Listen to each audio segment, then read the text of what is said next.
Unlock limitless shooting with your Canon EOS 5D Mark IV by mastering the DC coupler, your key to uninterrupted power. First, identify your essential tools, the Canon DRE6 DC coupler and the ACE6 and AC adapter. These two components work together to provide continuous power. Locate the battery compartment door on the bottom of your camera. Press the small latch and gently swing the door open. Carefully remove the standard LPE6 and battery from its slot.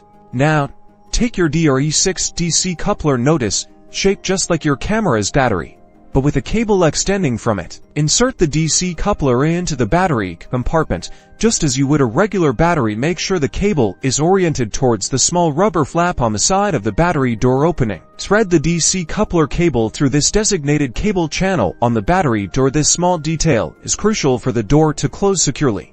Close the battery compartment door firmly. You should hear a click, and the cable should be neatly exiting the channel without being pinched. Next, grab your ACE6 and AC adapter. Connect the power cord to the adapter. Now, connect the DC coupler cable, which is coming from your camera, into the designated port on the AC adapter. Finally, plug the power cord from the AC adapter into a standard wall outlet. Your camera is now receiving continuous power. Power on your Canon EOS 5D Mark IV, and you'll see the power indicator light up, confirming a successful connection. You're now ready for endless shooting sessions. No more battery changes disrupting your long video recordings, time lapses, or studio work. Power your shoots endlessly.